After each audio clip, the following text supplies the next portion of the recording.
नमस्कार दोस्तों, स्वागत है आप सबका आज के इस सेशन में। देखिए, आज के इस सेशन में हम लोग जो स्टेट इंजीनियरिंग सर्विसेज का आपका एग्जाम हुआ था, उसमें जो जीएस वाला पोर्शन है, इंडियन जीएस वाला पोर्शन है, उसके क्वेश्चंस को सॉल्व करेंगे। उसके क्वेश्चंस को सॉल्व करने के साथ साथ उससे इंपॉर्टेंट जितने भी फैक्ट्स हैं वो भी मैं आपको कवर करूंगा। जैसे कि एक ऑप्शन में चार चार ऑप्शन है एक क्वेश्चन में, तो उस बाकी ऑप्शन का भी जो फैक्ट्स हैं उसको भी मैं आपको क्लियर करते चलूंगा, ताकि अगर वो क्वेश्चन या उस तरीके का क्वेश्चन दोबारा पेपर में आए तो आपसे कभी ना छूटे।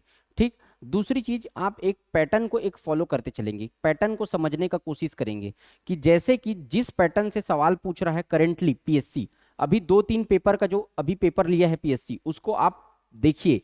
और स्टेट इंजीनियरिंग सर्विसेज का जो पेपर है, पीएससी की जो तैयारी करने वाले हैं या व्यापम की जो तैयारी करने वाले हैं, वो लोग खासकर ध्यान दें इसको कि जिस तरीके के सवाल पीएससी पूछ रहा है उसको आप देखिए कि किस जोन से ज्यादा सवाल पूछ रहा है, किस जोन से कम सवाल पूछ रहा है, उसको नोट करके रखिए। यहां से सवाल आया था तो जो सवाल आया है सिर्फ उसको पढ़ने की जरूरत नहीं है, उससे संबंधित जितनी भी चीजें हैं और भी आसपास के जितने सवाल बन सकते हैं उसको भी आप कोशिश करिए कि आप उन सारे फैक्ट्स को पढ़ के रखें, उन सारे कंसेप्ट को याद करके रखें। जैसे कि सपोज कोई भी क्वेश्चन, जैसे कि राष्ट्रपति जो आपका आप परामर्शी शक्ति से सवाल आ रहा है, तो वो क्यों आ रहा है? राष्ट्रपति जो सुप्रीम कोर्ट से परामर्श लेता है उससे सवाल आया है, तो इसका मतलब क्या है कि राष्ट्रपति से सवाल पूछ रहा है, अभी राष्ट्रपति का चुनाव हुआ है, तो राष्ट्रपति से संबंधित सारी चीजों को पढ़ के रखिए। और भी जिस तरीके के सवाल आ रहे हैं, जैसे कि संयुक्त अधिवेशन से सवाल आया है अभी आपके स्टेट इंजीनियरिंग सर्विसेज में, तो संयुक्त अधिवेशन से संबंधित जितनी भी चीजें मैं आपको बताते चलूंगा उसको पढ़ के रखना आप लोग। तो इसी तरीके के आसपास की सारी चीजों को आप लोग पढ़ के रखेंगे तो पैटर्न समझेंगे आप लोग, तो आपको बहुत आसानी होगा, आगे का पेपर होगा उसमें। दूसरी चीज, व्यापम की जो तैयारी कर रहे हैं उनके लिए तो पीएससी का कभी कभी क्या होता है कि पूरा कॉपी पेस्ट कर देता है क्वेश्चन को, तो वो लोग भी अच्छे से ध्यान देके पढ़ते हुए चलेंगे। तो पैटर्न को आप लोग को समझाने के लिए मैं आप ये सब चीज बता रहा हूं, आप लोग उसको समझते हुए चलेंगे। चलिए देखते हैं, आज का सेशन स्टार्ट करते हैं। पहला, भारत के उच्चतम न्यायालय के परामर्श अधिकार से संबंध में क्या सही है? देखो, पहली चीज तो मैं आपको परामर्शी क्षेत्राधिकार के बारे में बता देता हूं, उसके आर्टिकल वगैरह क्या होते हैं। आर्टिकल 143 143 में बताया गया है, राष्ट्रपति जो सुप्रीम कोर्ट से परामर्श लेता है संवैधानिक मामले में, उसके उसके संबंध में बताया गया है संविधान में। आर्टिकल 143(1), आर्टिकल 143(1), इसके तहत अगर राष्ट्रपति सुप्रीम कोर्ट से सलाह लेता है, राष्ट्रपति क्या करेगा, सुप्रीम कोर्ट से क्या करेगा, संवैधानिक मामले में सलाह लेगा। अब वो कोई भी मामला हो सकता है, तो सुप्रीम कोर्ट यहां पर 143(1) के तहत राष्ट्रपति सुप्रीम कोर्ट से सलाह ले सकता है, लेकिन सुप्रीम कोर्ट उसको सलाह देने के लिए बाध्य नहीं है, बाध्य नहीं है, दे भी सकता है नहीं भी देता है। अगर मेंशन किया है कोई, भाई लेटर ही तो लिखेगा ना सलाह लेने के लिए, तो उस लेटर में अगर 143(1) के तहत अगर सलाह ले मांगा है तो ये सुप्रीम कोर्ट देने के लिए बाध्य नहीं है, देना होगा तो देगा, नहीं देना होगा तो नहीं देगा। लेकिन आर्टिकल 143(3) के तहत अगर कहीं सुप्रीम कोर्ट से सलाह राष्ट्रपति मांगता है तो सुप्रीम कोर्ट देने के लिए बाध्य है सलाह को। ठीक। अब देखो, आर्टिकल 143(1) के तहत अगर सुप्रीम कोर्ट से सलाह मांगता है तो सुप्रीम कोर्ट सलाह देने के लिए बाध्य नहीं है, और यदि सुप्रीम कोर्ट सलाह देता भी है, सुप्रीम कोर्ट सलाह देता भी है तो राष्ट्रपति उसे मानने के लिए बाध्य नहीं है। एक तो सुप्रीम कोर्ट सलाह देने के लिए बाध्य नहीं है, लेकिन सुप्रीम कोर्ट सलाह दे सकता है, तो अगर सुप्रीम कोर्ट सलाह देता है 143(1) के तहत तो राष्ट्रपति उसे मानने के लिए बाध्य नहीं है। जरूरी नहीं है मानेगा, मान भी सकता है ना भी मान सकता है। लेकिन 143(3) के तहत सुप्रीम कोर्ट से अगर राष्ट्रपति सलाह लेता है तो सुप्रीम कोर्ट को फोर्सफुली है कि सलाह देना ही पड़ेगा उसको, लेकिन इस कंडीशन में भी राष्ट्रपति जो है सलाह को मानने के लिए बाध्य नहीं है। मतलब सिर्फ सलाह लेता है तो सुप्रीम कोर्ट देने के लिए बाध्य, लेकिन राष्ट्रपति उसको मानेगा या नहीं मानेगा राष्ट्रपति की सहमति पर निर्भर करता है पूरी तरीके से। तो पूरा समझ गए आप लोग, परामर्शी क्षेत्राधिकार किसके अंतर्गत आता है? आर्टिकल 143(1) और 3। तो पहला क्या लिखा है, राष्ट्रपति द्वारा परामर्श मांगे जाने पर उच्चतम न्यायालय अपनी सलाह देने के लिए बाध्य है। लगाइए आप लोग लगाएंगे यहां पर, बताइए क्या आंसर आएगा। राष्ट्रपति द्वारा परामर्श मांगे जाने पर उच्चतम न्यायालय अपनी सलाह देने के लिए बाध्य है। कुछ नहीं बोला है, मतलब क्या है, आर्टिकल 143(1) के तहत। तो क्या सुप्रीम कोर्ट सलाह देने के लिए बाध्य है? नहीं, अभी आपको बताया हूं, तो ये हो जाएगा गलत। कुछ नहीं दिया है मतलब आर्टिकल 143(1) की बात कर रहा है। अगर आर्टिकल 143(3) लिखा रहा होता है यहां पर, आर्टिकल 143(3) है ना, तो अगर इसके तहत लिखा रहता तब फिर ये ऑप्शन क्या होता, सही लेता, ये बाध्य रहता, ठीक, लेकिन यहां पर नहीं है, है ना। दूसरा, परामर्श क्षेत्राधिकार संविधान के अनुच्छेद 143 में उल्लेखित है, तो ये तो बिल्कुल सही है, आपको अभी बता दिया 143 में उल्लेखित है। तीसरा, राष्ट्रपति ने सबसे पहली बार दिल्ली कानून अधिनियम 1951 के लिए उच्चतम न्यायालय से परामर्शी क्षेत्राधिकार का संदर्भ किया था। दिल्ली कानून अधिनियम 1951 के लिए पहली बार सलाह मांगा था राष्ट्रपति जी ने, तो सही क्या हो जाएगा, ऑप्शन नंबर 2 और 3 दोनों सही हो जाएगा। अब आपको इस क्वेश्चन के साथ आर्टिकल 143 पूरी तरीके से समझ में आया, इसी तरीके से हम लोग क्वेश्चन को सॉल्व करते चलेंगे, ठीक। तो आप लोग पहले लगाएंगे सवाल, आप लोग खुद बनाएंगे, उसके बाद आप लोग फिर प्ले करके आगे देखेंगे आंसर। चलो नेक्स्ट क्वेश्चन देखते हैं। नेक्स्ट क्वेश्चन सेकंड नंबर का क्वेश्चन है, प्रथम संविधान संशोधन 1991 में निम्न में से किस आर्टिकल में संशोधन नहीं किया गया। तो पहला संविधान संशोधन अपन पूरा देख लेते हैं। देखो, पहला संविधान संशोधन अपन पूरा देख लेते हैं। तो पहला संविधान संशोधन कब आया था, पहला संविधान संशोधन आया था 1951 में, 1951 में। इस संविधान संशोधन के तहत क्या किया गया, article 15, article 19, article 85, article 87, article 174, 174, article 176, इसमें संशोधन किया गया है। पहला संविधान संशोधन 1951 को पूरा अपन देख लेते हैं क्या क्या था। तो कौन कौन से संविधान में संशोधन, मतलब कौन कौन से अनुच्छेदों में संशोधन किया गया ये अपने को पता रहेगा, तो अपन लगा लेंगे कि संशोधन नहीं किया गया है किसमें, तो 15 में किया गया, 19 में किया गया, 85 में किया गया, 87, 174, 176, 342, 346, ठीक है, 342, 342 और किसमें किया गया था, 341 और 342 में किया गया, 341 और 342 में किया गया, 341, 342, 372, 376, 372 और 376, इतने आर्टिकल में संशोधन किया गया था। किसमें, पहले संविधान संशोधन में। इसके अतिरिक्त 9वीं अनुसूची जोड़ी गई थी, 9वीं अनुसूची। अभी वर्तमान में टोटल अनुसूचियों की संख्या कितनी है, टोटल अनुसूची है 12 अनुसूची, लेकिन संविधान निर्माण हुआ तो संविधान निर्माण के समय अनुसूचियों की संख्या थी 8। पहले संविधान संशोधन में 9वीं अनुसूची जोड़ी गई, फिर उसके बाद धीरे से 10वां, 11वां, 12वां, 12 अनुसूची है टोटल। ये 9वीं अनुसूची किससे संबंधित है, भूमि सुधार से संबंधित है, भूमि सुधार कानूनों से संबंधित है, भूमि सुधार, है ना। 9वीं अनुसूची जोड़ी गई। इसके साथ साथ और पहले संविधान संशोधन में क्या जोड़ा गया, आर्टिकल 31 क और आर्टिकल 31 ख जोड़ा गया। पहला देख लेते हैं आर्टिकल 31 क, ये जमींदारी उन्मूलन से संबंधित था। आर्टिकल 31 का क्या कहता है, जमींदारी उन्मूलन, मतलब पहले क्या होता था कि बहुत बड़ी बड़ी जमीन किनके पास होती थी, किनके पास होती थी, जमींदारों के पास होती थी। तो अब अगर आपको डेवलपमेंट करना है तो देश का विकास करने के लिए सड़क मार्ग बनाने पड़ेंगे, रोड बनाने पड़ेंगे, पुल बनाने पड़ेंगे। अब रोड बनने से क्या होगा, गांवों को मार्केट का एक्सेस मिलेगा सड़कों का, लोग गांव में भी इंडस्ट्रीज खुल सकती हैं। अगर आसानी से अगर सड़क में ट्रांसपोर्ट हो सकता है तो गांव में भी इंडस्ट्रीज खुलने लगेंगी, ठीक, मार्केट का एक्सेस मिलता है तो उससे क्या आता है, गरीबी दूर होती है ना, और देश का डेवलपमेंट होता है।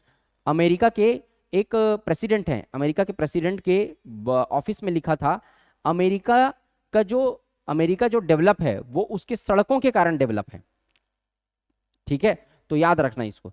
तो ये सड़क का डेवलपमेंट के लिए जरूरी है। तो जमींदारों के पास सबसे ज्यादा पैसा जमीन होता था। अब अगर कहीं पहले क्या होता था कि संपत्ति का अधिकार था जमींदारों के पास, तो संपत्ति का अधिकार जब तक है तब तक अगर कहीं अधिग्रहण करना चाहती है सरकार और संपत्ति का अधिकार अगर लोगों के पास है तो क्या कहेंगे वो लोग, सुप्रीम कोर्ट चले जाएंगे कि हमारे मौलिक अधिकार का हनन हो रहा है। उसके बाद सुप्रीम कोर्ट मौलिक अधिकार का रक्षक है, सुप्रीम कोर्ट क्या करेगा, अधिग्रहण करने से मना कर देगा सरकार को, जिससे रोड नहीं बन पाएगा, ब्रिज नहीं बन पाएगा, देश का डेवलपमेंट नहीं हो पाएगा। तो सबसे पहले एक आर्टिकल जोड़ना जरूरी था जो ये कहता है कि जमींदारी प्रथा को समाप्त कर दिया जाएगा, जमींदारी प्रथा को समाप्त कर दिया जाएगा। इसका मतलब ये संवैधानिक अधिकार देता है कि आप किसी के जमीन को ले सकते हैं, ठीक। ये 31(1) में कहा गया, क में 31 ख भी जोड़ा गया इसके तहत, जो ये कहता है कि अनुसूची 9, अनुसूची में क्या है, भूमि सुधार, तो अनुसूची 9 के तहत कोई भी भूमि सुधार कानून बनाया जाएगा, भूमि सुधार कानून बनाया जाएगा मतलब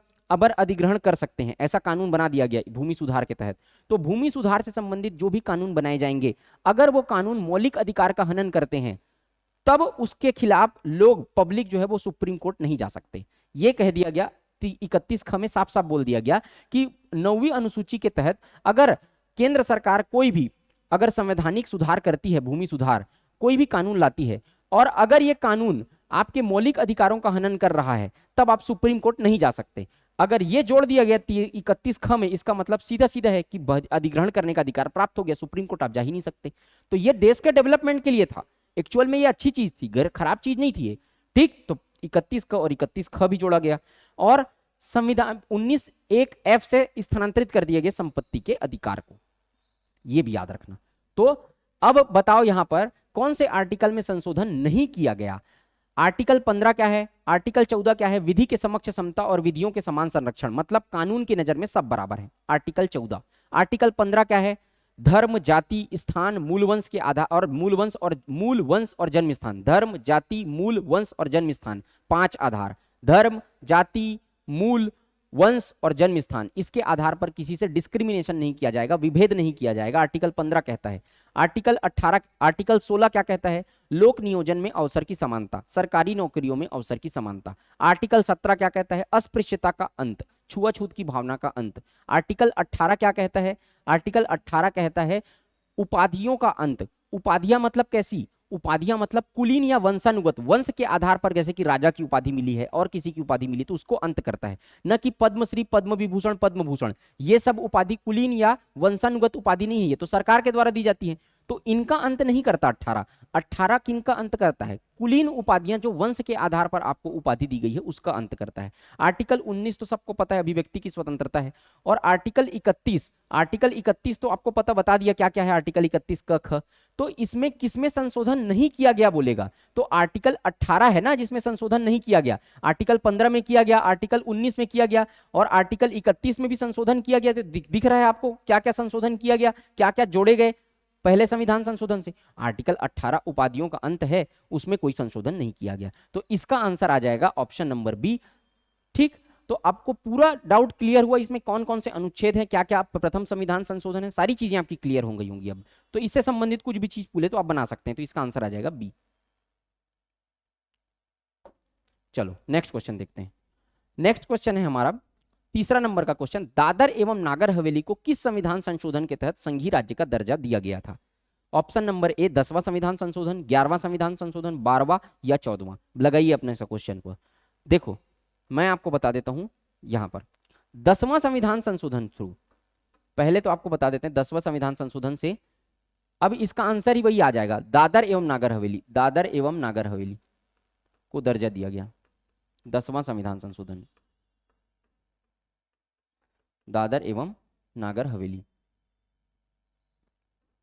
11वां संविधान 12वां संविधान संशोधन से दिया गया आपको गोवा और दमन दीव, गोवा और दमन दीव, दमन दीव इसको दिया गया क्या, संघीय राज्य क्षेत्र का दर्जा। और 14वां संविधान संशोधन से दिया गया पुदुचेरी को, पुदुचेरी को।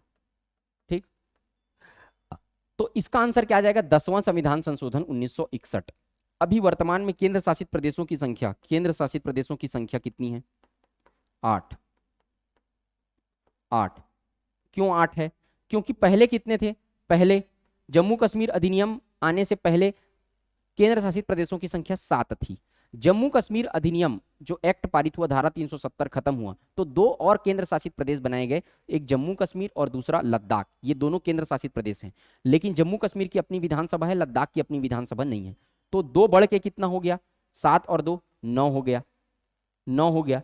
लेकिन अब क्या कर दिया गया बाद में, दादर एवं नागर हवेली और दमन दीव 2 अलग अलग केंद्र शासित प्रदेश थे, दादर एवं नागर हवेली और दमन दीव 2 अलग अलग केंद्र शासित प्रदेश थे, उन दोनों को मिलाकर क्या कर दिया गया, दादर नागर हवेली एवं दमन दीव एक साथ केंद्र शासित प्रदेश कर दिया गया। तो फिर से अभी केंद्र शासित प्रदेशों की संख्या, वो दोनों को मिला दिया गया तो हो गया 8। तो वर्तमान में केंद्र शासित प्रदेशों की संख्या 8। अगर राज्य पूछे तो टोटल है 28, 28 राज्य हैं टोटल, 8 केंद्र शासित प्रदेश हैं। ये पूरा समझ में आया, 10वां 12वां 14वां संविधान संशोधन, गोवा दमन दीव पुदुचेरी। ठीक, चलो नेक्स्ट देखें, चौथा नंबर का क्वेश्चन, इनमें से कौन लोकसभा के कार्यकाल से ज्यादा लोकसभा अध्यक्ष नहीं रहे हैं।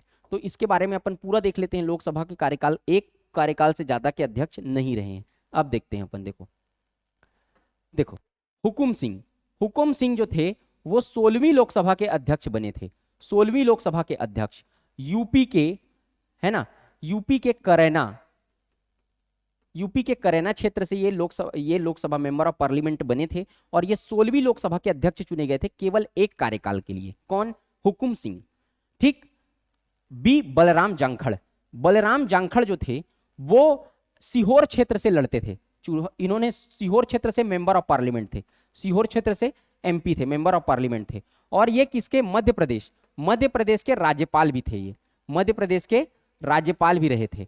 ठीक है। ये 1980 से लेके 1990 तक, 1980 से लेके 1990, लोकसभा का कार्यकाल कितना होता है? 5 साल का। तो 1980 से लेके 1990 तक ये 90 तक क्या थे? ये लोकसभा के अध्यक्ष थे। तो 10 साल तक थे, मतलब 2 कार्यकाल तक थे। तो आ जाएगा बलराम जांखड़, बलराम जांखड़ तब सीहोर से थे। जीएमसी बाल योगी, जीएमसी बाल योगी, ये जो थे वो 12वीं और 13वीं लोकसभा, 12वीं और 13वीं लोकसभा के क्या थे? 12वीं और 13वीं लोकसभा के सांसद, मतलब लोकसभा के अध्यक्ष थे जीएमसी बाल योगी। और गुरदयाल सिंह ढिल्लन, गुरदयाल सिंह ढिल्लन जो थे, गुरदयाल सिंह ढिल्लन नीलम संजीवन रेड्डी, नीलम संजीवन रेड्डी, नीलम संजीवन रेड्डी जब लोकसभा अध्यक्ष थे 1969 में, और नीलम संजीवन रेड्डी जब राष्ट्रपति चुनाव के लिए खड़े हुए तब बनाया गया 1969 में अध्यक्ष बनाया गया किनको? गुरदयाल सिंह ढिल्लन को। गुरदयाल सिंह ढिल्लन को 1969 में अध्यक्ष बनाया गया। 1971 तक वे अध्यक्ष रहे और इन्होंने इतना जबरदस्त काम किया कि इनसे प्रभावित होकर 1971 में इनको पुनः फिर से लोकसभा अध्यक्ष बना दिया गया। तो ये फिर से 2 कार्यकाल के लिए थे, 1969 से, 1969 में थे, 71 में भी थे। ये भी 2 कार्यकाल 12वीं 13वीं लोकसभा। ये जो थे बलराम जांखड़, ये भी 1980 से 90 तक थे और ये केवल एक बार 16वीं लोकसभा। तो आंसर आ जाएगा ए, हुकुम सिंह, आंसर आ जाएगा ए, चौथा का। क्लियर? सारे लोगों के बारे में समझ गए आप? चलो नेक्स्ट देखते हैं, उसका आंसर आ जाएगा क्या? ए। 5वां नंबर का क्वेश्चन देखते हैं। निम्न कथनों को पढ़कर सही विकल्प चुने। बताइए। पहला, 1911 में कांग्रेस का वार्षिक अधिवेशन कोलकाता में आयोजित हुआ। दूसरा, 1911 में कांग्रेस के वार्षिक अधिवेशन की अध्यक्षता बी.एन. धर ने की थी। और तीसरा, जनगण मन प्रथम बार 1911 में कांग्रेस के अधिवेशन में गाया गया था।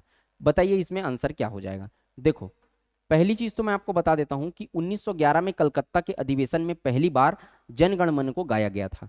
जनगण मन के रचयिता कौन थे? रविंद्रनाथ टैगोर, गुरु रविंद्रनाथ टैगोर, रविंद्रनाथ टैगोर।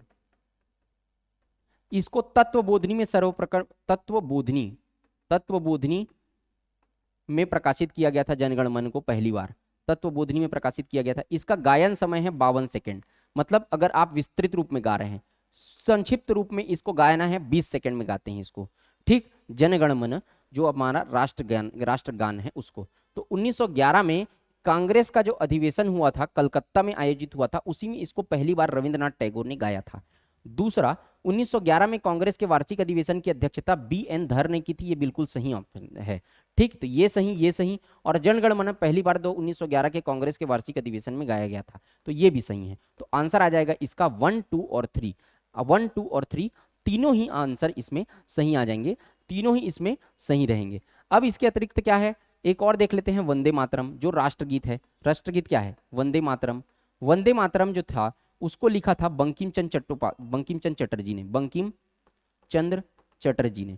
छोटा छोटा इंफॉर्मेशन है लेकिन लोग भूल जाते हैं कभी कभी, तो रिवाइज कर लीजिए अगर आपको पता भी है तो। बंकिम चंद्र चटर्जी, ये जो है वो उनके उपन्यास आनंद मठ से लिया गया था।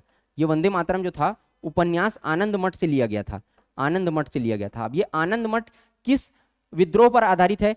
तो सन्यासी विद्रोह, सन्यासी विद्रोह पर आधारित है। ये सारे सवाल पूछे जा चुके हैं और ये 1897 के जो अधिवेशन है उसमें गाया गया था। तो बंकिम चंद्र चटर्जी आनंद मठ सन्यासी विद्रोह से लिया गया था। क्या? वंदे मातरम के बारे में, जो राष्ट्रीय गीत है उसके बारे में पूछा। तो राष्ट्रगान के बारे में तो आपको बता ही दिया। तो इसका आंसर आ जाएगा 1, 2 और 3। क्लियर है? चलिए नेक्स्ट क्वेश्चन देखते हैं। हम 6वां नंबर का क्वेश्चन देखते हैं अपन। 6वां नंबर का क्वेश्चन क्या है? भूपेन हजारिका सेतु के बारे में क्या सही नहीं है पूछ रहा है। तो जब भी नहीं है करके पूछे आपको तो यहां पर एक डैश लगा लीजिए कीजिए, डैश। नहीं है करके पूछे तो। भूपेन हजारिका सेतु के बारे में क्या सही नहीं? भूपेन हजारिका सेतु असम में स्थित है और वो सबसे लंबा नदी सेतु है पूरे देश का। देश का सबसे लंबा नदी पुल कौन सा है? भूपेन हजारिका सेतु है। ठीक, भूपेन हजारिका सेतु लोहित नदी पर बना हुआ है, जो ढोला को सदिया से जोड़ता है। किसको जोड़ता है? ढोला से सदिया के बीच, ढोला से सदिया के बीच बना हुआ है। ये आप लोग देख रहे होंगे कितना लंबा पुल है ये आप लोग ये देखिए कितना लंबा, ये पूरा ढोला को सदिया से जोड़ रहा है ब्रह्मपुत्र लोहित नदी पर। जो असम में जो भी पुल बनेंगे वो बहुत लंबे लंबे रहेंगे, क्योंकि बहुत ज्यादा चौड़ी है जो नदी है वो लोहित नदी। ब्रह्मपुत्र और ब्रह्मपुत्र की सहायक नदी बहुत ज्यादा चौड़ी है, लेकिन ये चापाकार में नहीं है। चापाकार तो ऐसा ऐसा बनता तब रहता ना, चापाकार में ये नहीं है, ये एस आकार में है। ऐसा ऐसा देखो, ऐसा है ये। तो यहाँ पर क्या है? चापाकार, चाप सेतु नहीं है ये। यह सेतु लोहित नदी पर बना है, ब्रह्मपुत्र की सहायक नदी है, बिल्कुल सही है। यह पानी पर बना भारत का सबसे लंबा सेतु है, अभी आपको बताया। ढोला से सदिया के नाम को जोड़ता है, इसलिए ढोला सदिया सेतु कहा जाता है। लेकिन यह ऑप्शन गलत हो जाएगा। ऑप्शन नंबर डी चाप सेतु नहीं है, एस आकार का लगभग सेतु है ये। तो अगर अपन देखें इसको तो इसका सही आंसर हो जाएगा डी, क्योंकि इसमें गलत पूछा है। इसमें क्या पूछा है? कौन सा सही नहीं है? तो आंसर आ जाएगा डी, या एक प्रकार का चाप सेतु नहीं है। क्लियर? चलो नेक्स्ट क्वेश्चन देखते हैं। 7वां नंबर का क्वेश्चन है, निम्न में से कौन सा विधेयक है ये? कौन सा विधेयक? कौन सा विधेयक? विधेयक संसद की संयुक्त बैठक द्वारा पारित नहीं हुआ। संसद की संयुक्त बैठक द्वारा पारित नहीं हुआ है। कौन सा विधेयक? दहेज प्रतिबंध विधेयक, विधेयक 1961, लोकपाल तथा लोकायुक्त विधेयक 2013, आतंकवाद निवारक विधेयक 2002, बैंकिंग सेवा आयोग विधेयक। देखो संयुक्त अधिवेशन क्या होता है? संयुक्त बैठक या संयुक्त अधिवेशन, 3 तरीके का अधिवेशन होता है। देखो संयुक्त अधिवेशन, पहले तो अपन देख लेते हैं संयुक्त अधिवेशन को। आहूत कौन करता है? संयुक्त अधिवेशन को आहूत करना अथवा बुलाना कौन बुलाएगा? राष्ट्रपति बुलाते हैं संयुक्त अधिवेशन। संयुक्त अधिवेशन क्यों बुलाया जाता है? देखिए लोकसभा और राज्यसभा, इन दोनों के बीच जब क्लैशेस होता है, कोई विधेयक जो है वो पारित नहीं हो पा रहा है या कोई निर्णय पर नहीं पहुंच पा रही है लोकसभा या राज्यसभा, तब राष्ट्रपति क्या करते हैं? दोनों का ज्वाइंट सेशन बुलाते हैं। जो संसद है ना, संसद में एक साइड क्या है? लोकसभा, एक साइड क्या है? राज्यसभा, और बीच में जो है वो है संयुक्त अधिवेशन बुलाने के लिए है। ठीक, तो संयुक्त अधिवेशन बुलाया जाता है राष्ट्रपति के द्वारा। संयुक्त अधिवेशन की अध्यक्षता कौन करता है? ये सारे सवाल संविधान में पूछ चुके हैं। संयुक्त अधिवेशन की अध्यक्षता करता है लोकसभा अध्यक्ष। लोकसभा अध्यक्ष ही जो रहते हैं वो संयुक्त अधिवेशन की अध्यक्षता करते हैं। और संयुक्त अधिवेशन में कोई भी निर्णय जो लिया जाता है वो साधारण बहुमत से लिया जाता है। साधारण बहुमत से लिया जाता है, मतलब 50% + 1, 50% + 1। अब मुझे आप ये बात बताइए कि साधारण बहुमत से लिया जाता है तो लोकसभा का पलड़ा इसमें भारी रहता है। लोकसभा को फायदा है, क्योंकि लोकसभा में सांसदों की संख्या ज्यादा है और 50% से ज्यादा संसद चाहिए, वोट चाहिए कोई भी विधेयक को पारित करवाने के लिए। तो लोकसभा में जो चाहती है वो विधेयक हो जाता है इसमें पारित, तो साधारण बहुमत से पारित होता है। ये सवाल भी पूछ चुके हैं सारे सवाल, राष्ट्रपति बुलाता है। तो अब अभी तक कुल 3 बार ज्वाइंट सेशन बुलाया गया है। किसके किसके लिए? दहेज प्रतिबंध विधेयक के लिए बुलाया गया था 1961 में, एक बुलाया गया था आतंकवाद निवारक विधेयक के लिए 2002 में, और बैंकिंग सेवा आयोग विधेयक के लिए 1978 में। इसमें पूछा है पारित नहीं हुआ है, कौन सा विधेयक संसद की संयुक्त बैठक द्वारा पारित नहीं हुआ है, तो बुलाया ही नहीं गया है। टोटल अगर कितनी बार बुलाया गया तो 3 ही बार बुलाया गया है। लोकपाल तथा लोकायुक्त विधेयक 2013 के लिए संयुक्त बैठक नहीं बुलाया गया था, तो बी आ जाएगा, लोकपाल तथा लोकायुक्त विधेयक 2013। ऑप्शन आ जाएगा बी, राइट आंसर आ जाएगा बी। क्लियर? संयुक्त अधिवेशन के बारे में पूरा चीज समझ में आया, क्यों बुलाते हैं, कौन बुलाता है, ये सारी चीजें। तो इसको आप लोग ध्यान रखिएगा, इस तरीके से कोई भी सवाल को सॉल्व किया करो, पूरे तरीके से टर्मिनोलॉजी आपकी क्लियर होनी चाहिए। 8वां नंबर का सवाल है, निम्न में से कौन सी इमारत नवगाथिक शैली का उदाहरण है? नवगाथिक शैली, अंग्रेजों के समय में जो भी भवन का निर्माण हुआ है वो सारे भवन नवगाथिक शैली के तहत निर्माण हुए हैं। जैसे कि चेन्नई का सेंट कैथेड्रल चर्च, वो भी नवगाथिक शैली का उदाहरण है। गोवा का चर्च नवगाथिक शैली का उदाहरण है। आपका जो मुंबई सेंट्रल स्टेशन है वो नवगाथिक शैली का उदाहरण है। लेकिन आपका ये जो है ना, तो जो गेटवे ऑफ इंडिया है, ये गेटवे ऑफ इंडिया, जो गेटवे ऑफ इंडिया है वो आपका सारासोनिक शैली का उदाहरण है। ये जो है वो आपका सारासोनिक शैली, सारासोनिक शैली, सारासोनिक शैली, सारासोनिक शैली, सारासोनिक शैली का उदाहरण है। मुंबई का गेटवे ऑफ इंडिया, सारासोनिक सैनिक। कहाँ है ये गेटवे ऑफ इंडिया? मुंबई में है। कब बनाया गया था? 1911 में गेटवे ऑफ इंडिया बनाया गया था। जॉर्ज पंचम ब्रिटेन के राजा जॉर्ज पंचम और रानी मैरी, रानी कौन थी? मैरी, इनके स्वागत के लिए क्या बनाया गया था? 1911 में गेटवे ऑफ इंडिया बनाया गया था। जब 1911 में ये लोग आए तो इनके आगमन के खुशी में बनाया गया था गेटवे ऑफ इंडिया के स्वागत के लिए। लेकिन जब 1911 में जब ये आए तो ये बन के तैयार नहीं हुआ था, तो ये कार्डबोर्ड का एक बनाया गया गेट टाइप का और उसमें इनका स्वागत कर दिया गया। बाद में 1913 से इसका निर्माण कार्य चालू हुआ और इसको बनाया गया। मुंबई में भी एक प्रसिद्ध पर्यटक स्थल है, होटल ताज के सामने आप लोग देखे होंगे गेटवे ऑफ इंडिया।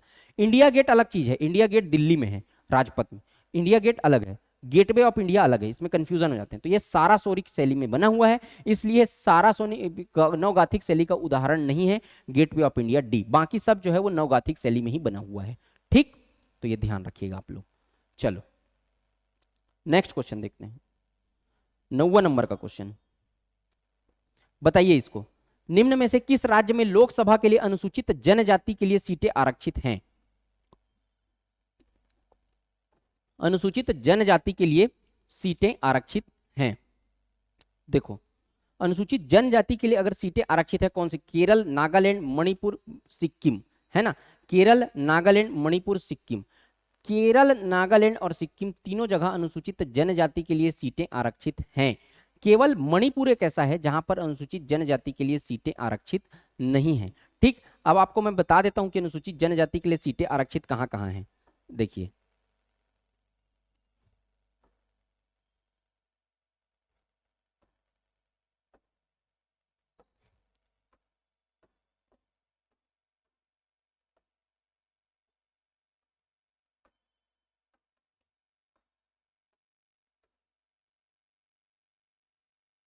एक सेकेंड।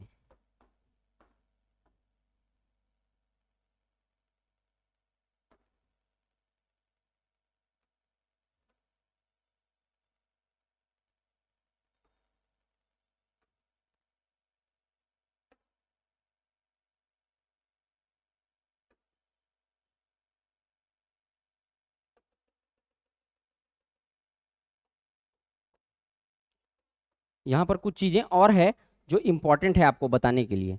ठीक है, तो ये अपन देख लेते हैं, है ना। यहाँ देखते हैं, देखो ये है आपका अनुसूचित जनजाति का सीट। देखो टोटल सीट, यहाँ पर क्या क्या चीज याद रखना है इस चार्ट से मैं आपको बता देता हूँ। सबसे ज्यादा लोकसभा सीट कहाँ है ये पहले याद रखना। सबसे ज्यादा लोकसभा सीट देखो, उत्तर प्रदेश में सबसे ज्यादा लोकसभा सीट है।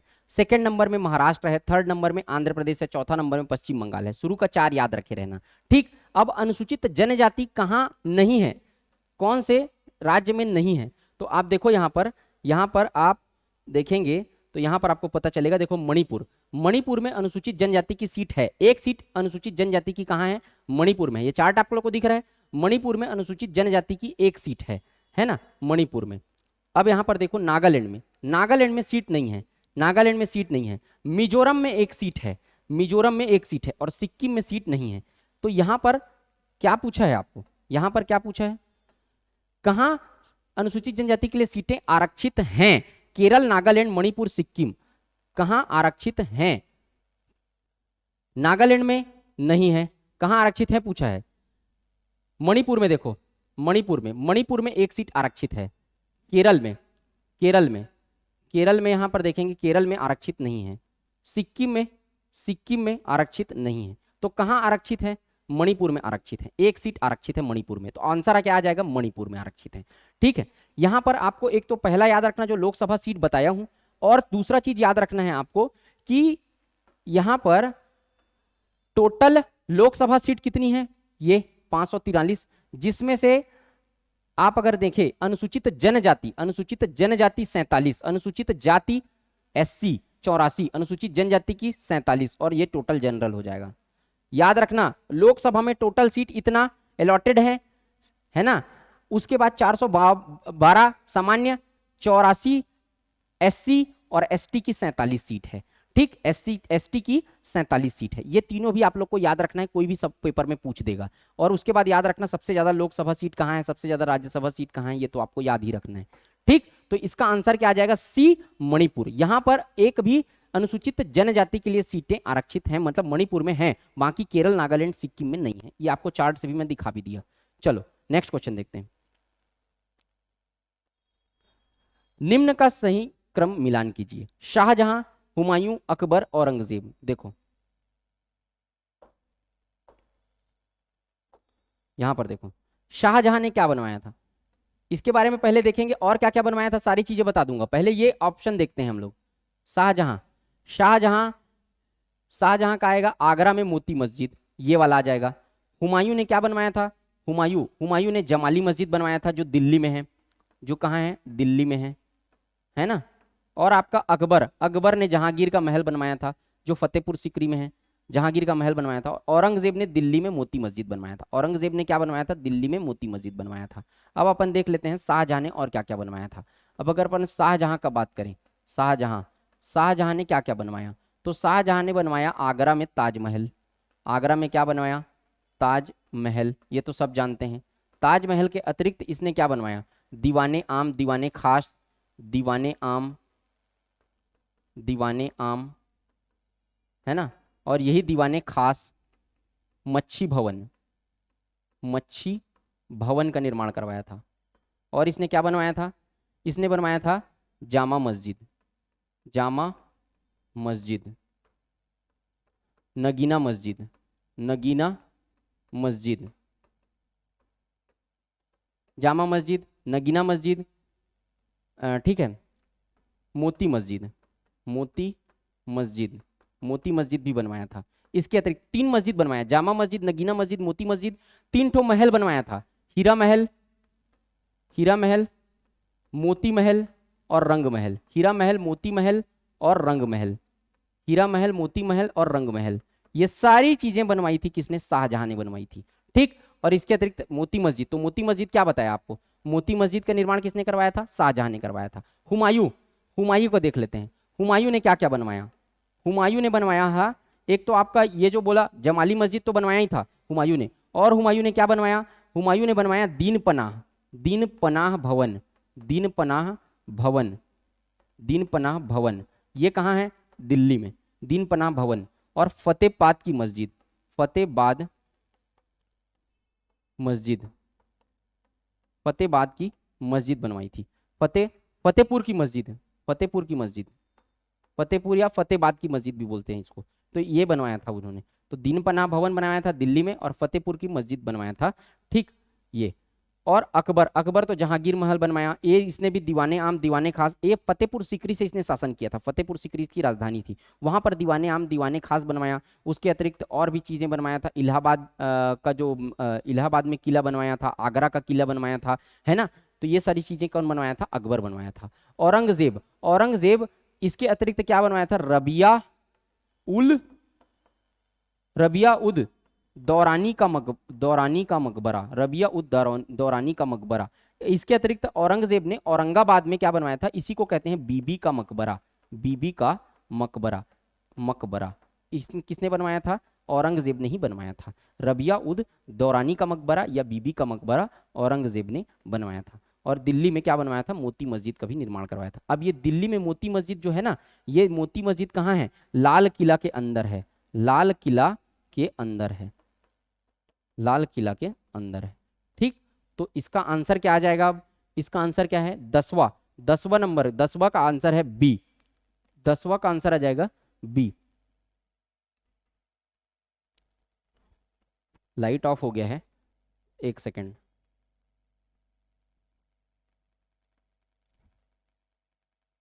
दो मिनट रुकिएगा। 10वां का जो वो आंसर था वो आ जाएगा आपका बी, है ना। तो वो सारी चीजें मैं आपको बता दिया, वहां से क्लियर हो गया आपका। चलिए वेट करते हैं 5 सेकंड बोर्ड स्टार्ट होते तक। तो क्या क्या बनवाया रिवाइज कर लेते हैं अपन। क्या क्या बनवाया आपका?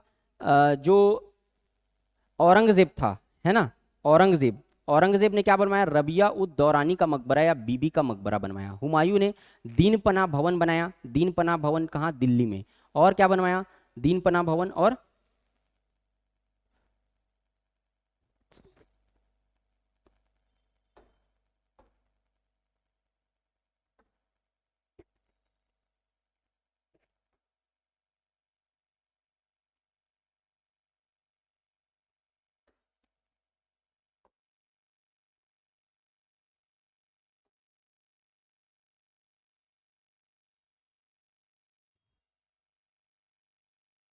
2 मिनट वेट करिएगा, लाइट ऑफ हो जाता है तो क्या है, बोर्ड बंद हो जाता है, फिर से उसको स्टार्ट करना पड़ता है। कहाँ तक पहुंचे थे अपन? 10वां नंबर का क्वेश्चन में पहुंचे थे ना।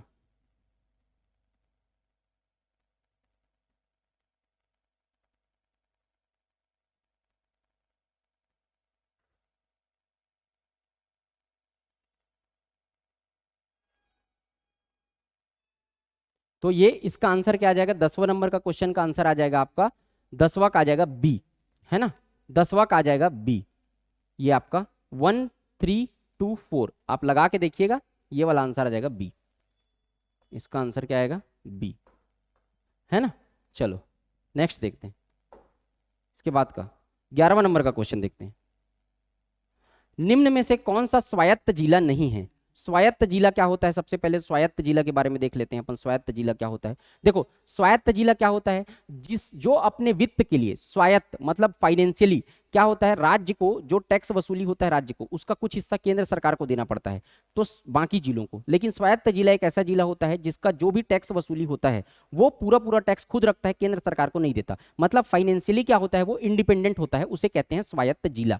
अब स्वायत्त जिला के इतना आर्थिक रूप से सक्षम नहीं होता है कि वो दे सके, उसका खुद का खर्चा नहीं चलता है, तो वो केंद्र सरकार को क्या देगा, तो ऐसे जिलों को क्या कहते हैं, स्वायत्त जिला कहते हैं। अब कौन सा स्वायत्त जिला नहीं है बोल रहा है इनमें से, तो आप बताओ मुझे। ये देखो दीमा हसाओ, ये असम है, कौन सा है पहले देख लेते हैं। तो दीमा हसाओ जो है वो असम में है, ये एक स्वायत्त जिला है, इधर असम में है। चकमा ये भी असम में है, ये भी स्वायत्त जिला है। चराई देव जो है वो स्वायत्त जिला नहीं है, तो इसका आंसर आ जाएगा चराई देव। ये जो चकमा है ना, ये चकमा 3 स्वायत्त जिला है यहाँ पर, चकमा और ऑटोनॉमस डिस्ट्रिक्ट है ना, और यहाँ पर लाई और मारा एडीआई एडीसी मतलब स्वायत्त जिला, तो इसमें से एक है चकमा। तो तीनों ये दोनों हैं, और ये चराई देव जो होगा इसका राइट आंसर आ जाएगा। चराई देव जो है वो असम में है, लेकिन स्वायत्त जिला नहीं है, इसको देना पड़ता है टैक्स। ठीक, तो ये हो जाएगा आपका 11वें नंबर का क्वेश्चन। नेक्स्ट क्वेश्चन देखते हैं, 12वां नंबर का सवाल देखते हैं। चलिए, मुद्रा राक्षस नाटक किसने लिखा था? तो मुद्रा राक्षस नाटक लिखा था, मुद्रा राक्षस नाटक किसका है, मुद्रा राक्षस नाटक है विशाख दत्त का। विशाख दत्त ने लिखा था मुद्रा राक्षस नाटक, तो ऑप्शन आ जाएगा इसका डी, विशाख दत्त का मुद्रा राक्षस। कालिदास का और कौन कौन सा नाटक था?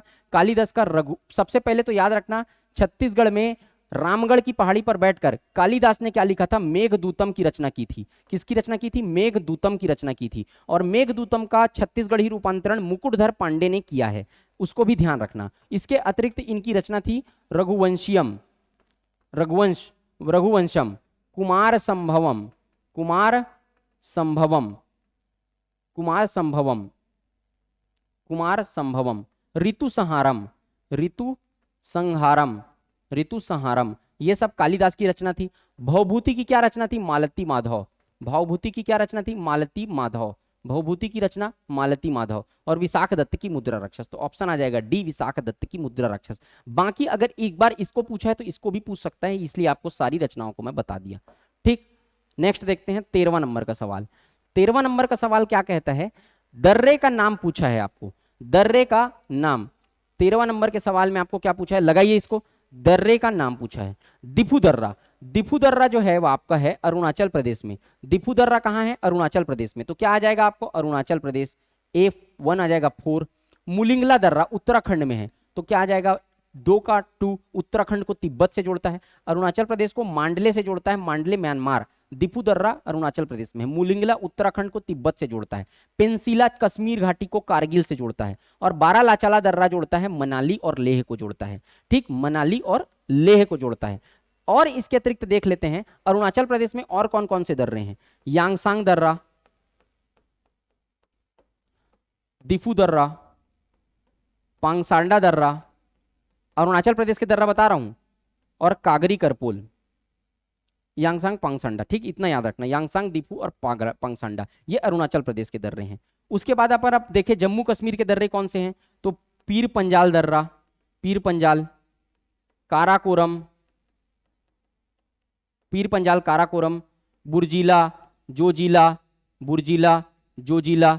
ठीक है, जोजिला, ये सारे दर्रे जम्मू कश्मीर में हैं। और शिपकिला दर्रा है ना, रोहतांग दर्रा, शिपकिला दर्रा, बड़ा लाचाला दर्रा, ये सारे दर्रे जो हैं वो कहाँ हैं, हिमाचल प्रदेश के दर्रे हैं। मुलिंगला दर्रा उत्तराखंड में है। उत्तराखंड में इसके अतिरिक्त और कौन कौन सा दर्रा है, माना, नीति और लिपुलेख। माना, नीति और लिपुलेख दर्रे कहाँ हैं, लिपुलेख दर्रे कहाँ के हैं, उत्तराखंड के दर्रे हैं। पेंसिला दर्रा जम्मू कश्मीर घाटी को कारगिल से जोड़ता है। ठीक, तो ये आपका आंसर 13 का आपका आंसर क्या आ जाएगा, अब आप लगाओ, 13 का आंसर आ जाएगा आपका ये वाला आंसर आएगा, 13 नंबर का आंसर आएगा सी। फर्स्ट का 4, सेकंड का दूसरा, तीसरा का तीसरा और चौथा, ये सी आपका आंसर आ जाएगा ये वाले क्वेश्चन का। चलो नेक्स्ट क्वेश्चन देखें। नेक्स्ट क्वेश्चन देखते हैं 14वां नंबर का। भारत के पास 615 द्वीप हैं, जिनमें से 527 बंगाल की खाड़ी के द्वीप हैं। ठीक, तो भारत के पास टोटल द्वीपों की संख्या है लगभग, भारत के पास टोटल 2100 के आसपास द्वीप हैं टोटल। ठीक है, जिसमें से 572 बंगाल की खाड़ी में है। ठीक है, भारत के पास द्वीपों की संख्या कितनी है, टोटल कितने द्वीप हैं भारत के पास, टोटल द्वीपों की संख्या है आपका 2100 के आसपास द्वीप हैं, और यहां पर 572 द्वीप बंगाल की खाड़ी में स्थित हैं। तो पहला कथन तो गलत हो गया। दूसरा, बंगाल की खाड़ी के मुख्य द्वीप अंडमान तथा निकोबार द्वीप समूह है, ये बिल्कुल सही है कथन। और अंडमान द्वीप समूह को निकोबार से 10 डिग्री चैनल अलग करता है, ये भी सही है। अंडमान को निकोबार, देखो सब बता देता हूं। यहां पर एक ट्रिक याद रखना, मामी मिल अंडाकार है, अंडाकार है। तो 8 डिग्री, 9 डिग्री, 10 डिग्री सबको बता देते हैं। मालदीव को मिनीकॉय से अलग करता है, मालदीव को मिनीकॉय से अलग करता है कौन सा, 8 डिग्री चैनल। 8 डिग्री चैनल, माँ से मालदीव, मी से मिनीकॉय, इसको 8 डिग्री चैनल अलग करता है। मिनीकॉय को लक्षद्वीप से, मिनीकॉय को लक्षद्वीप से अलग करता है 9 डिग्री चैनल, ये होता है 9 डिग्री चैनल। और अंडाकार मतलब अंडमान और निकोबार, तो 10 डिग्री चैनल। ठीक है, तो मालदीव मिनीकॉय के बीच 8 degree channel, 9 degree channel Minicoy और लक्षद्वीप के बीच, और 10 डिग्री चैनल अंडमान और निकोबार के द्वीप के बीच। तो 8 डिग्री, 9 डिग्री, 10 डिग्री सब याद हो गया।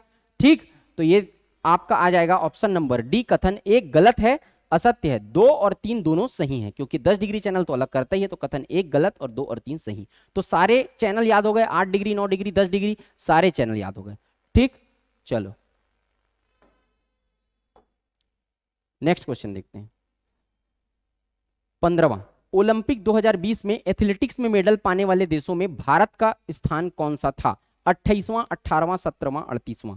तो ओलंपिक 2020 का पूछा है सवाल, देखो कितना, ये पहले का सवाल पूछा है। अब यहां पर देखो बी, इसका आंसर आ जाएगा क्या, बी 18वां नंबर था। कहां था, बी 18वां नंबर। उससे संबंधित कुछ फैक्ट देख लेते हैं। पहला नंबर में अमेरिका था, दूसरे नंबर पे, दूसरे और तीसरे पे चीन और जापान था। तो भारत का आधिकारिक ओलंपिक थीम सॉन्ग, एक पेपर में ये भी आया है, लक्ष्य है तेरे सामने।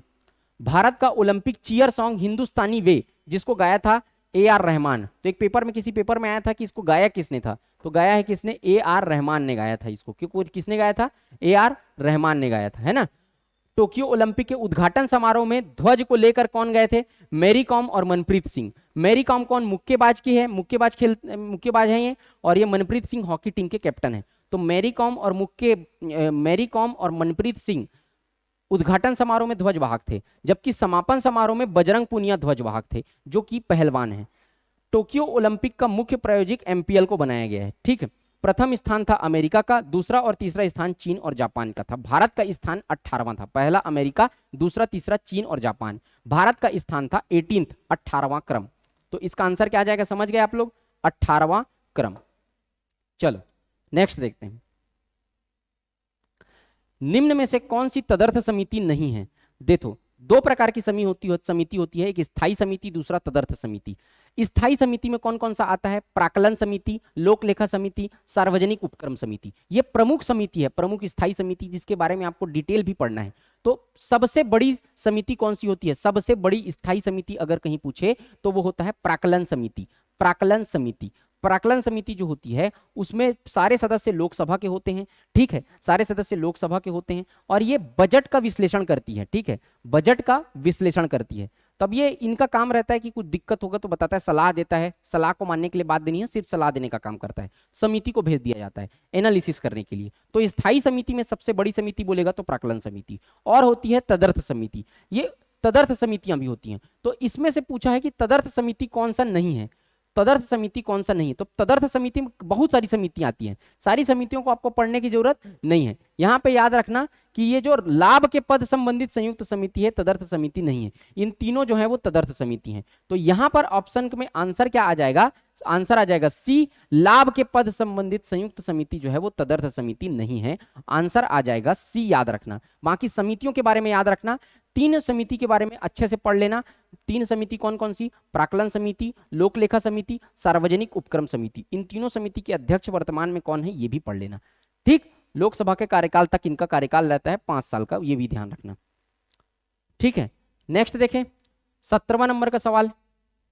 ठीक है, 16वां नंबर का क्वेश्चन हो गया, 16वां नंबर तो सी आ जाएगा इसका आंसर। 17वां नंबर का क्वेश्चन देखते हैं। 17वां, 1946 में कांग्रेस ने जवाहरलाल नेहरू की अध्यक्षता में संविधान की सामग्री तथा प्रस्ताव तैयार करने के लिए विशेषज्ञों की समिति का गठन किया था। इनमें से कौन एक सदस्य नहीं है? तो इसमें से देख लेते हैं। 1946 में कांग्रेस ने जवाहरलाल नेहरू की अध्यक्षता में एक समिति का गठन किया था, एक ड्राफ्ट, एक खाका तैयार करने के लिए संविधान की। तो इसमें कौन कौन से सदस्य हैं ये हमको पता चल जाए अगर, तो अपन इसका आंसर लगा लेंगे। तो 9 जुलाई सन 1946 को यह गठित किया गया था। 9 जुलाई सन 1946 को कब गठित किया गया था यह समिति? इसका डेट भी याद रखना, 9 जुलाई सन 1946 इसको गठित किया गया था। तो इसके अध्यक्ष कौन थे? जवाहरलाल नेहरू। जवाहरलाल नेहरू कौन थे? अध्यक्ष थे इसके। और कौन कौन इसमें शामिल थे? इसमें शामिल थे के एम मुंशी। के एम मुंशी शामिल थे। कौन? के एम मुंशी, गोपाल स्वामी अयंगर, गोपाल स्वामी अयंगर, गोपाल स्वामी अयंगर। और कौन शामिल थे? गोपाल स्वामी अयंगर, के T Shah, D R Gadgil, के टी शाह और डी आर गाडगिल शामिल थे। कौन? D R Gadgil. हुमायूं कबीर, हुमायूं कबीर, हुमायूं कबीर शामिल थे इसमें। ठीक है, और कौन शामिल थे? यहां पर आप देखेंगे आसफ अली भी इसमें थे, आसफ अली, आसफ अली। ठीक है, तो इसमें ये लोग सब शामिल थे। तो इसमें पूछा है कि कौन समिति के सदस्य नहीं है, कौन समिति के सदस्य नहीं है? तो ये तीनों तो के टी शाह हैं, के एम मुंशी हैं और ये आसफ अली, आसफ अली भी सदस्य थे। तो इसमें से क्या पूछा है, कौन सदस्य नहीं है? तो कौन सदस्य नहीं? तो क्या B N Roy, B N Roy इसके सदस्य नहीं थे। ये संवैधानिक सलाहकार थे। क्या थे? संवैधानिक सलाहकार थे, संवैधानिक सलाहकार। कौन? B N Roy. आंसर आ जाएगा ए, बी एन रॉय। ठीक, संवैधानिक सलाहकार। चलो नेक्स्ट देखते हैं, आंसर आ जाएगा A, B N Roy. 18 number का, आरटीपीसीआर का फुल फॉर्म क्या है? रियल टाइम सिर्फ change polymerase chain reaction, real transcription polymerase chain reaction, reverse transcription polymerase chain reaction या real transcription polymerase combined reaction? इसका आंसर आ जाएगा C, reverse transcription polymerase chain reaction. RTPCR, reverse transcription polymerase chain reaction. ठीक है, reverse transcription polymerase chain reaction. देखो 2 प्रकार का test होता था, एक तुरंत वाला टेस्ट होता था, एक आरटीपीसीआर टेस्ट होता था, है ना, और एक इंस्टेंट वाला। वो ज्यादा पावरफुल नहीं रहता था। आरटीपीसीआर कोरोना के लिए जो यूज किया जाता था, आरटीपीसीआर टेस्ट, वो ज्यादा मतलब वो ज्यादा सही रहता था। ठीक है, तो ये reverse transcription polymerase chain reaction इसका आंसर हो जाएगा। चलो नेक्स्ट देखते हैं 19, प्लाज्मा अनुसंधान संस्थान कहां स्थित है? कलपक्कम, हैदराबाद, गांधीनगर, इंदौर। इसका आंसर आ जाएगा सी, प्लाज्मा अनुसंधान संस्थान है गुजरात के गांधीनगर में। कहां स्थित है? गुजरात के गांधीनगर में प्लाज्मा अनुसंधान स्थित है, गुजरात के गांधीनगर में। यह आ जाएगा सी। अब ये तो डायरेक्ट क्वेश्चन है, फैक्चुअल क्वेश्चन है, इसको तो आपको डायरेक्ट ही लगाना पड़ेगा। आंसर आ जाएगा सी, गांधीनगर, है ना। चलो नेक्स्ट देखते हैं, इनमें से किस राष्ट्रपति के कार्यकाल में सबसे ज्यादा बार मुख्य न्यायाधीश नियुक्त किए गए? ठीक, तो एपीजे अब्दुल कलाम, इसमें आंसर आ जाएगा इनका। एपीजे अब्दुल कलाम के समय क्या हुआ था? सबसे ज्यादा एपीजे अब्दुल कलाम के समय क्या नियुक्त किए गए? भारत के चीफ जस्टिस नियुक्त किए गए थे। अलग अलग चीफ जस्टिस चेंज होते रहते थे उस समय, सरकार प्रॉपर टिक नहीं पा रही थी, अलग अलग चीफ जस्टिस बहुत चेंज होते रहते थे। तो इसके कारण से एपीजे अब्दुल कलाम के काल में सबसे ज्यादा मुख्य न्यायाधीश नियुक्त किए गए एपीजे अब्दुल कलाम। आंसर आ जाएगा सी। ठीक है, नेक्स्ट क्वेश्चन देखते हैं, 21वां नंबर का सवाल देखते हैं। गवर्नमेंट ऑफ इंडिया एक्ट 1935 का मसौदा तैयार करने वाली संयुक्त चयन समिति के अध्यक्ष कौन थे? सबसे पहले हम लोग देख लेते हैं गवर्नमेंट ऑफ इंडिया एक्ट 1935 क्या था। भारत शासन अधिनियम 1935 लाया गया था। इसमें क्या क्या प्रावधान थे इसको देख लेते हैं। 1935 में जो द्वैत शासन है, द्वैत शासन प्रणाली है, वो राज्य से हटाकर कहां लगाया गया? केंद्र में लगाया गया। द्वैत शासन प्रणाली कहां शुरू किया गया? राज्य से हटाकर। पहले जो थे, इसके पहले जो अधिनियम आए थे माउंटेग्यू चेम्सफोर्ड सुधार 1919, उसके तहत क्या था? राज्यों में द्वैत शासन प्रणाली शुरू की गई थी। तो यहां पर से राज्यों से हटाकर द्वैत शासन प्रणाली को किसमें लगाया गया? केंद्र में द्वैत शासन प्रणाली लगाया गया। UPSC, state PSC, state PCS, joint PSC, ये तीनों का गठन किया गया। ठीक, और इसके अतिरिक्त क्या किया गया? दिल्ली में सुप्रीम कोर्ट का गठन किया गया। इसके अतिरिक्त दिल्ली में सुप्रीम कोर्ट, मताधिकार को बढ़ाया गया, मताधिकार को बढ़ाया गया। दलितों और पिछड़ों को भी, दलितों को भी क्या किया गया? मताधिकार में शामिल किया गया। ठीक, दलितों को भी। तो मताधिकार मतलब वोट देने का जो दायरा था उसको बढ़ाया गया 1935 के अधिनियम के तहत। केंद्र सूची, राज्य सूची और समवर्ती सूची, तीन सूची जोड़ी गई। ठीक, सूचियों में संशोधन भी किया गया। तो ये सब 1935 के तहत हुआ था। ठीक, तो ये ध्यान रखना। इस समय मसौदा तैयार करने वाली संयुक्त चयन समिति के अध्यक्ष कौन थे? लॉर्ड लिनलिथ-गो। लॉर्ड लिनलिथ-गो। आंसर आ जाएगा ए, लॉर्ड लिनलिथ-गो। ठीक, क्लियर। तो 1935 का समझ में आया। Government of India act, Bharat शासन अधिनियम 1858 का जो एक्ट आया था उसको कैंसिल भी किया गया था इसी 1935 के माध्यम से। तो जो जो मैं बताया हूं आपको वो सारे सवाल भी आ चुके हैं, इससे संबंधित याद रखिएगा। निम्न में से कौन सी रबी फसल नहीं है? रबी फसल, रबी फसल जो ठंड मौसम की फसल होती है। तो रबी फसल के बारे में थोड़ा सा देख लेते हैं क्या क्या होता है। रबी फसल बोई जाती है नवंबर दिसंबर में। नवंबर दिसंबर में रबी फसल बोया जाता है, नवंबर दिसंबर में। और काटा कब जाता है इसको? इसको काटा जाता है मार्च अप्रैल में, मतलब मार्च में काट लिया जाता है, फरवरी मार्च में काटा जाता है। रबी की फसल कौन कौन सी है पहले देख लेते हैं। रबी की फसल आलू, राई, जौ, सरसों, चना, गेहूं, मक्का, ये सारी चीज जो हैं वो रबी के फसल के अंतर्गत आते हैं। एक होता है खरीफ की फसल। खरीफ की फसल कब बोया जाता है? इसके बाद, मतलब गर्मी के समय बोया जाता है ना। मार्च में इसकी कटाई की जाती है, अप्रैल मई में बोया जाता है और अक्टूबर नवंबर में काट लिया जाता है खरीफ फसल को। तो ये सारे होते हैं ये आपका रबी का फसल। मटर भी होता है, मटर भी होता है। तो यहां पर आप देखो, मटर रबी का फसल है, सरसों रबी का फसल है और चना भी रबी का फसल है। क्या रबी का फसल नहीं है? रागी जो है वो रबी का फसल नहीं है। इसके अतिरिक्त जायद का फसल होता है। जायद के फसल में क्या होता है? इन दोनों फसलों के बीच, मतलब कि देखो नवंबर दिसंबर में इसको बोया जाता है, फरवरी मार्च में इसको काट लिया जाता है, अप्रैल मई में बोया जाता है खरीफ फसल, उसको अक्टूबर नवंबर में काट लिया जाता है। तो यहां पर मार्च अप्रैल में क्या मिला आपको? समय मिला। तो वहां पर जो बीच में जो फसल बोया जाता है वो जायद की फसल किया जाता है। मतलब ऐसी फसलों को बोया जाता है जो पानी की जरूरत जिनको कम पड़ती है, पानी जो ज्यादा, पानी जिनके अंदर ज्यादा होता है, खीरा है, तरबूज है, ये सब जो है वो जायद की फसल के अंतर्गत आता है। ठीक है। और नगदी फसल, नगदी फसल क्या क्या आएगा? नगदी फसल के अंतर्गत भी तरबूज आता है, आलू आता है, ये सब नगदी फसल के अंतर्गत आता है। ककड़ी आता है, ये सब।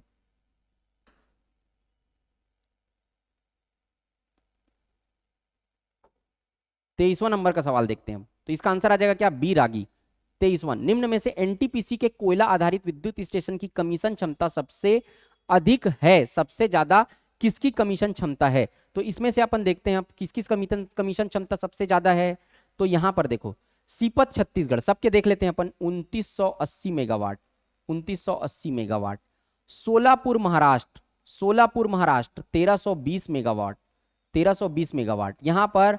यहां पर आपको देखेंगे अपन 620 मेगावाट, 1320 है ना, तो 610 मेगा, यहां पर आपका दो यूनिट लगा हुआ है। ठीक है, 1320 मेगावाट, 660 मेगावाट के 2 यूनिट, 660 मेगावाट के 2 यूनिट लगे हुए हैं, 1320 मेगावाट का प्रोड्यूस करता है।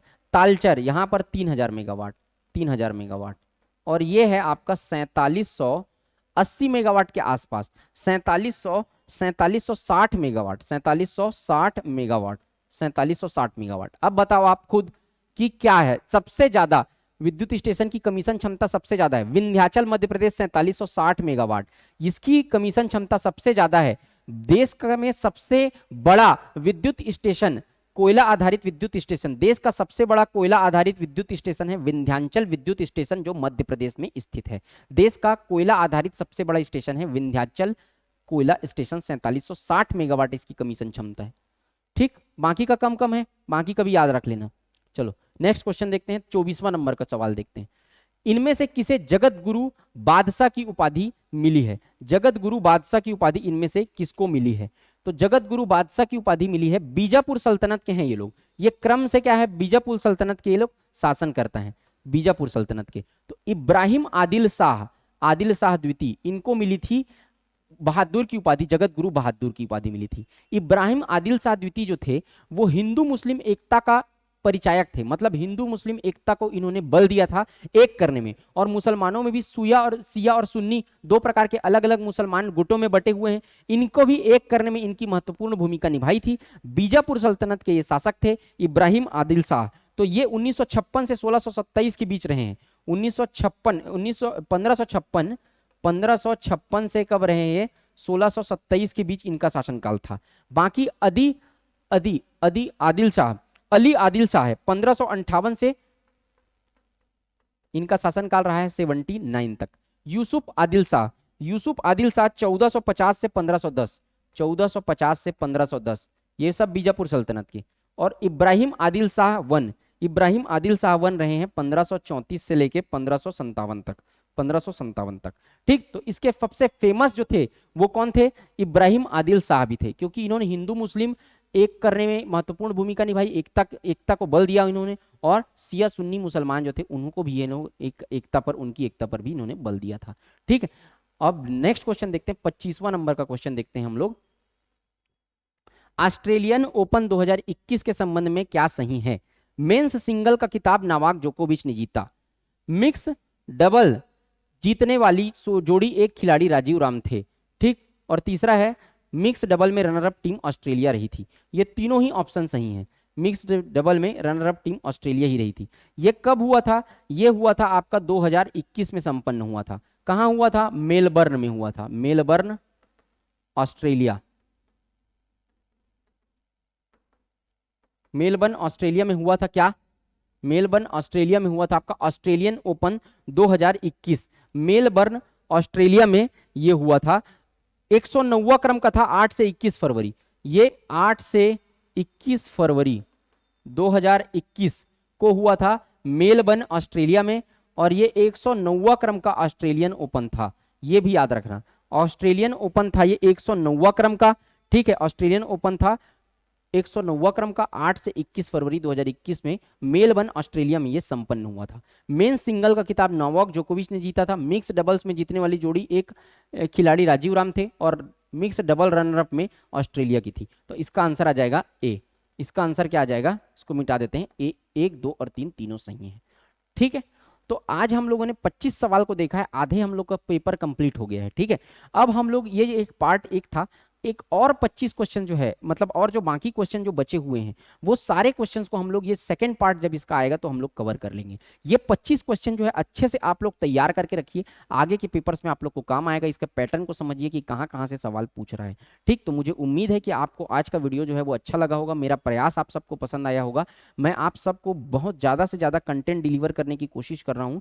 ये चीज़ों को क्या है कि एक एक क्वेश्चन में सारे से जितने जितने फैक्ट है उन सबको भी कवर करने की कोशिश कर रहा हूँ। ठीक, तो अगर आप लोग को वीडियो अच्छा लगे तो वीडियो को लाइक कर दीजिए, चैनल को सब्सक्राइब कर दीजिए, ताकि हमारा भी मनोबल ऊंचा हो कि हम आपको और भी अच्छे से अच्छे कंटेंट डिलीवर करने की कोशिश कर सकें। ठीक है, तो आज के वीडियो में सिर्फ इतना ही है। जब हम लोग नेक्स्ट सेशन में आएंगे तो इसके बाकी का रिमेनिंग पार्ट करेंगे। बाकी जब मेरा जो करंट अफेयर्स का सेशन है वो भी अपकमिंग है, आने वाला है। अभी थोड़ा सा टाइम का प्रॉब्लम हो रहा है, इसके कारण से नहीं आया है, तो वो भी अपन लोग कंटिन्यू करेंगे। ठीक, मुझे उम्मीद है थोड़ा सा इसके लिए वेट करिएगा, सेकंड पार्ट भी इसका आएगा तो आप लोग को सारी चीज़ें क्लियर हो जाएंगी। तो तब तक के लिए मिलते हैं नेक्स्ट वीडियो में, तब तक के लिए जय हिंद, वंदे मातरम।